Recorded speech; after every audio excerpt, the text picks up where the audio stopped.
Akash Kumar and you are watching maths easy. आज हम लोग केमिकल रिएक्शंस और इक्वेशंस को पढ़ने जा रहे हैं। इससे पहले मैंने भी आपको केमिकल रिएक्शंस और इक्वेशंस के बारे में पहले ऑलरेडी बता दिया है। बहुत सारी चीज़ें मैंने आपको इसके बारे में बताया है, जैसे कि रिएक्टेंट क्या होते हैं, प्रोडक्ट क्या होता है, केमिकल रिएक्शंस होते हैं, क्या क्या केमिकल रिएक्शंस के कैरेक्टरिस्टिक्स होते हैं, ये सब सभी मैंने आपको डिस्कस कर दिया है इससे पीछे वाले वीडियोज़ में।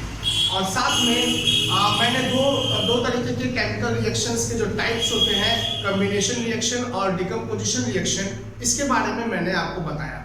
ठीक है, तो आज दोस्तों हम लोग ये पढ़ने जा रहे हैं कि आज हम लोग पढ़ेंगे जो थर्ड टाइप है उसको हम लोग पढ़ेंगे। वो क्या है?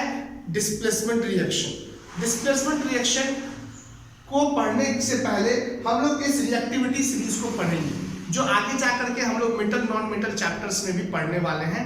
लेकिन क्योंकि यहाँ पे काम है इसका, तो इस वजह से मुझे आपको बस थोड़ा थोड़ा इसके बारे में आपको बताना होगा। तो ऐसे स्टूडेंट्स जो अभी तक मेरे पीछे वाले वीडियोस को नहीं देखे हैं, डिस्क्रिप्शन बॉक्स में सारा उसका लिंक है, आप वहां से जाकर के चेकआउट कर सकते हैं। साथ में मेरे वीडियो को लाइक करिए, मेरे चैनल को सब्सक्राइब करिए और इस वीडियो को अपने दोस्तों के साथ जरूर से जरूर शेयर करिए। चलिए आगे बढ़ते हैं। तो रिएक्टिविटी सीरीज, दरअसल रिएक्टिविटी सीरीज होते क्या है? ये सभी के सभी जो हमारे पास ये देख रहे हैं, potassium, sodium, magnesium, aluminium, zinc, iron, gold तक, ये सभी के सभी हमारे पास मेटल्स हैं। और सभी मेटल्स जो है वो एक जैसे रिएक्टिव नहीं होते हैं। कोई ज्यादा रिएक्टिव होता है, कोई बहुत ही स्लो रिएक्टिव होता है। तो इसको दर्शाने के लिए हम लोगों ने क्या बनाया? एक रिएक्टिविटी सीरीज बनाया है। सबसे ऊपर में जो रखा गया है पोटासियम, ये सबसे ज्यादा रिएक्टिव एलिमेंट होता है। सबसे ज्यादा रिएक्टिव एलिमेंट होता है, या फिर बोल सकते हैं सबसे ज्यादा रिएक्टिव मेटल भी होता है। उसके नीचे वो थोड़ा सा कम, जो कि पोटासियम से कम, वो है सोडियम। फिर उससे कम मैग्नीशियम, फिर aluminium, zinc, iron, tin, lead, फिर हाइड्रोजन। और उस हाइड्रोजन से कम कौन है? कॉपर, मरकरी, सिल्वर और गोल्ड। मतलब बोल सकते हैं कि गोल्ड जो है वो सबसे लिस्ट रिएक्टिव मेटल है और पोटासियम सबसे ज्यादा रिएक्टिव मेटल है, मतलब मोस्ट रिएक्टिव मेटल है। तो जैसे जैसे हम लोग ऊपर की नीचे की तरफ आ रहा है, ऊपर से नीचे की तरफ आ रहा है हम लोग, तो देख रहे हैं क्या कि इसकी जो रिएक्टिविटी जो है वो धीरे धीरे घट रही है। और जैसे नीचे से ऊपर की तरफ जाएंगे तो इसकी रिएक्टिविटी जो होगी वो धीरे धीरे बढ़ने लगेगी। अच्छा, यहाँ पे जो हाइड्रोजन है हमारा, इसको हम लोगों ने क्या किया? एक रेफरेंस लिया है। किसी चीज को जब दोस्तों हम कंपेयर करते हैं, किसी की तुलना करते हैं, तो बताते हैं कि ये इससे कम है या फिर इससे ज्यादा है। जैसे कि अगर हम लोग मैथ्स में पढ़ते हैं कि यहाँ 5 ये छोटे बच्चों के लिए है, यहाँ 6, तो यहाँ जो ये 5 है ये छोटा है किससे? 6 से, तो ये छोटे का साइन हो गया, है ना। अगर यहाँ पे रहता यहाँ पे 7 और यहाँ पे रहता यहाँ पे ले लेते 6, तो ये क्या होता है? ये 7 से कंपेयर करते किसको? 6 को। इसका मतलब 7 क्या है? बड़ा है 6 से। ठीक है, तो किसी को हम लोग क्या करते हैं, यहाँ पे कंपेयर करने के लिए एक रेफरेंस पॉइंट लेते हैं। ठीक है, उसी प्रकार हम लोग क्या किए हैं? एक रेफरेंस एलिमेंट लिए हैं जो कि हाइड्रोजन है। हाइड्रोजन से जितने भी है वो क्या है? जो भी लेड है, टिन है, एल्युमिनियम है, जिंक है, मैग्नीशियम, पोटासियम, सोडियम, वे सभी के सभी क्या है? वो हाइड्रोजन से ज्यादा रिएक्टिव एलिमेंट है। और यहाँ पे कॉपर, मरकरी, सिल्वर और गोल्ड, ये सब क्या है? हाइड्रोजन से कम रिएक्टिव एलिमेंट्स है। आई होप कि आपको ये सभी चीजें जो है वो समझ में आई होगी। अब हम लोग बढ़ेंगे दोस्तों डिस्प्लेसमेंट रिएक्शन की तरफ। आइए देखते हैं क्या होता है डिस्प्लेसमेंट रिएक्शन। तो हमारा जो थर्ड टाइप्स है केमिकल रिएक्शन का, वो क्या है दोस्तों? हमारा है डिस्प्लेसमेंट रिएक्शन।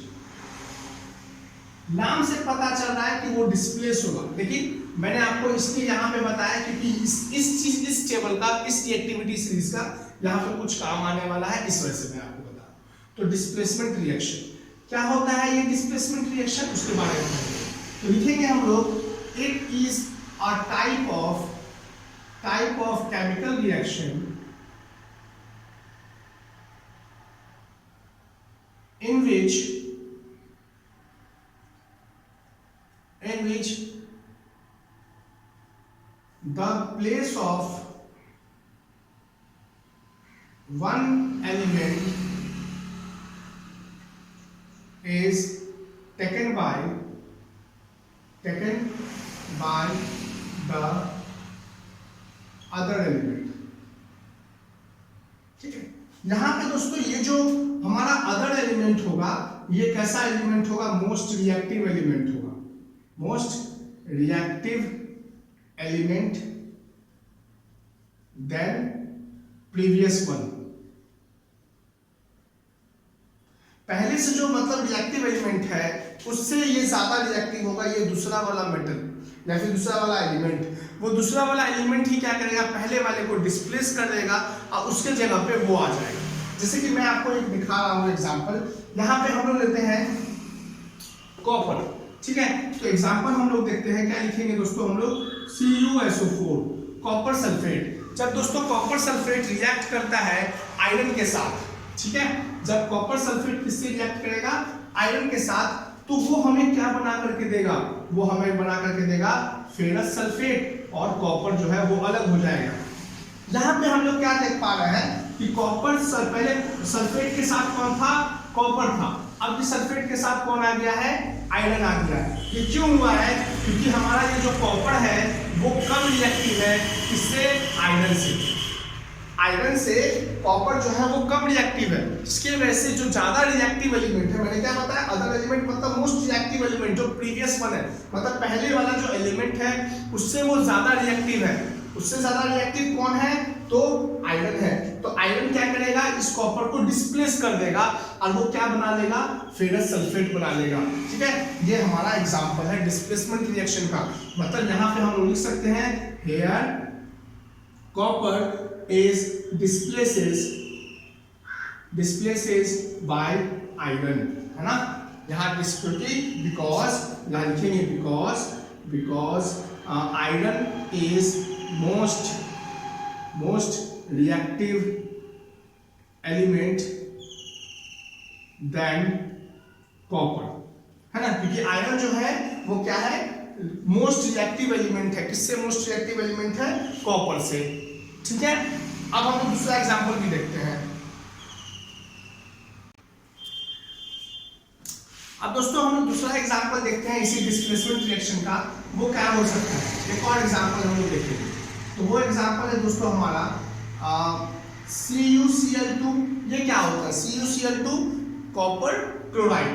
कॉपर क्लोराइड को जब हम लोग क्या करते हैं? रिएक्शन करते हैं किससे? प्लम्बम से। प्लम्बम मतलब यहाँ पे लीड से हम लोग क्या करते हैं? रिएक्ट करवाते हैं। तो ये क्या बना करके देगा हमको? PbCl2, जो कि है प्लम्बम क्लोराइड या फिर लीड क्लोराइड, है ना, प्लस कॉपर, ठीक है? ऐसा क्यों हो रहा है? क्योंकि यहाँ पे कॉपर क्या है? लिस्ट रिएक्टिव है। ये प्लम्बम या फिर लीड जो है वो ज्यादा रिएक्टिव है। तो ज्यादा और रिएक्टिव वाला जो एलिमेंट है वो क्या करेगा? लिस्ट रिएक्टिव एलिमेंट को धक्का दे करके हटा देगा या फिर उसको डिस्प्लेस करा देगा, और उसके जगह पे कौन आ जाएगा?